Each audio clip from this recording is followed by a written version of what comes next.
Olá, no programa de hoje vamos falar sobre os aglomerados pobres de Maceió, sem infraestrutura e socialmente segregados. É um reflexo da própria relação social entre favelados e o restante da cidade. Favelas e a formação social de Maceió. Este é o tema de hoje do Enfoque.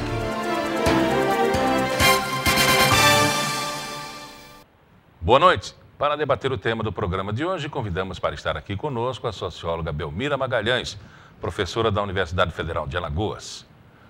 Compreender o papel desempenhado pelas favelas na sociedade não significa apenas reconhecê-la como fonte de violência e pobreza.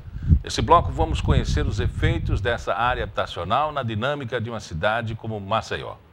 Professora, favela difere, um aglomerado diferente na cidade? Boa noite. Boa noite. Repare bem, Miguel, realmente é diferente se você imaginar, pelo menos a imagem que a gente tem de cidade.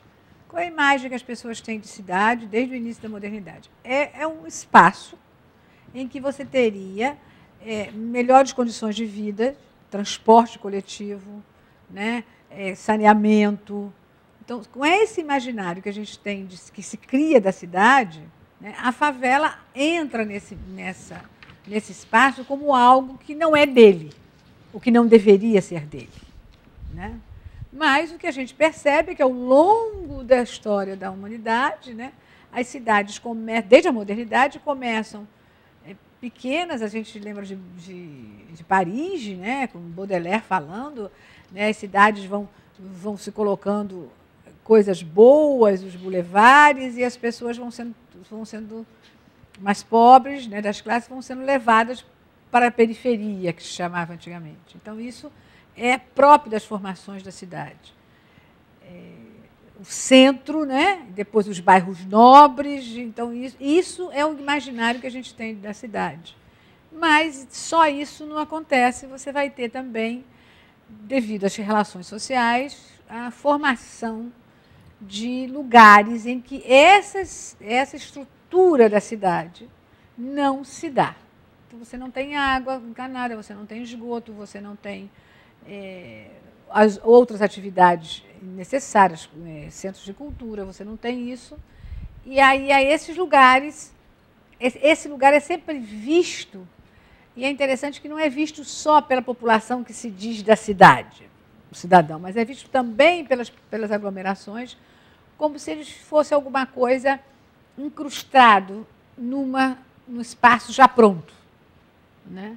E, na verdade, não é isso que ocorre. A gente vê que você não consegue explicar cidade se você não explicar a relação cidade-campo.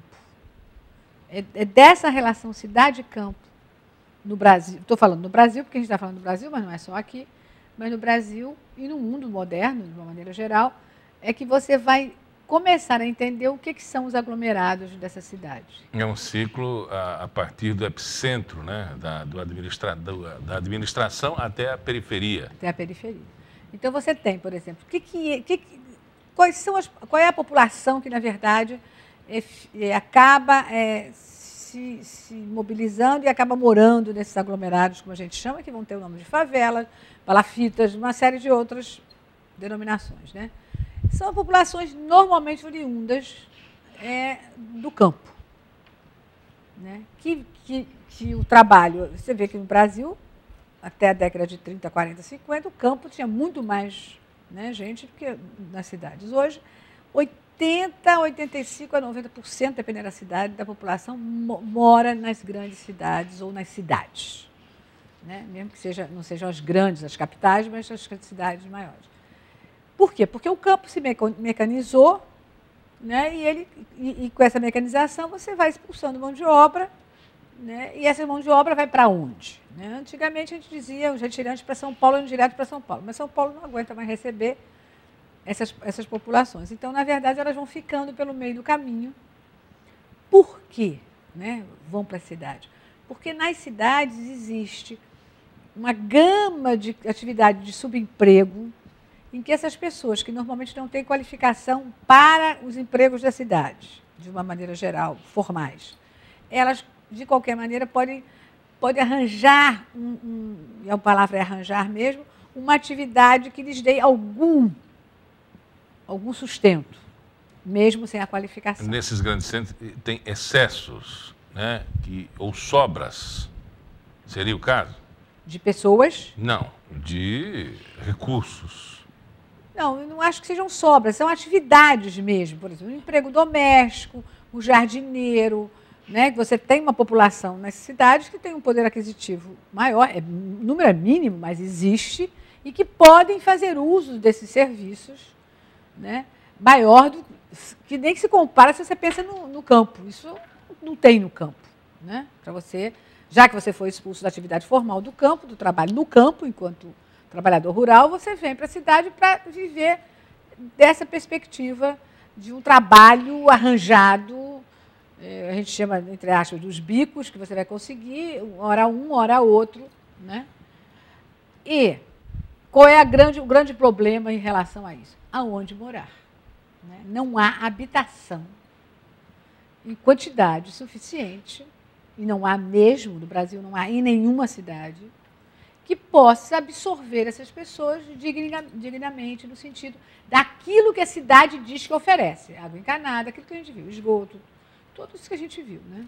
Que é próprio da cidade, que a cidade, quando surge, ela diz, nós vamos agora dar uma qualidade melhor de vida às pessoas, porque vamos proporcionar cultura, vamos proporcionar uma série de coisas. Então, essas pessoas ficam alijadas disso, porque não há, né, infraestrutura, e vão vivendo, então, em aglomerados que se deu o nome de favelas, na verdade, como consequência da má distribuição de renda, como consequência da exploração do trabalho, de tudo isso que a gente já conhece e que acaba vindo para a cidade, quer dizer, e trazendo problemas. Agora, na chamada, né, que você colocou, quer dizer, você diz, que gera violência. São lugares violentos? São. Mas a violência maior não é essa. A violência maior é o que faz com que eles tenham que morar ali. A violência maior que existe é da própria estrutura da sociedade que leva essas pessoas para a marginalidade. Para a marginalidade e à margem da própria estrutura da cidade. Quer dizer, eles já estão à margem. Mesmo que não seja, por exemplo, você tem cidades como o Rio de Janeiro, em que a margem não é periferia só. Não estamos imaginando a margem como se fosse o último ciclo, né? Não, mas não a é o margem ciclo. Pode ser no centro da cidade. Exatamente. Tem os morros do Rio de Janeiro que estão, né? Se pensar na favela da Rocinha, ela está incrustada na área mais nobre do Rio de Janeiro. Mas é margem. É margem por quê? Porque lá não tem as benfeitorias que quem mora num apartamento no Leblon, ou na Lagoa, tem. Próximo, bem próximo, mas não tem. Então, é margem nesse sentido, é colocado fora. E é visto como de fora. Toda a criação do imaginário, eles não são da cidade. Mas a cidade parece necessitar dessa área periférica. Ela usa essa área periférica e usa até bem, com a exploração. Se você pensar, por exemplo, no emprego doméstico no Brasil, ele vem muito dessa aglomeração e, por isso, é que ainda hoje no Brasil, no Nordeste mais ainda, o número de pessoas de emprego doméstico em carteira assinada é mínimo. Porque é oriundo também de um favor, né? Exatamente. Uma eu estou ajuda. prestando um serviço, estou lhe ajudando e você vai trabalhar, eu tenho um prato de comida, eu tenho algumas coisas. Uma troca. É sempre uma troca, mas depende da troca, né? O salário também é uma troca. Eu dou um tempo de trabalho e você me dá um salário. Mas você tem no emprego formal uma série de outras vantagens, né? E sem esse emprego formal você não tem horário.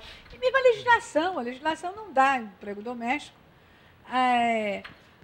Uma legislação de horário de trabalho, de fundo de garantia, uma opção de coisas que ela não tem. Então, facilita enormemente que você tenha essas pessoas à mão, né? Porque elas não têm outra coisa que fazer, vão se oferecer pelo que seja. A relação capital-trabalho explica e justifica toda essa arquitetura?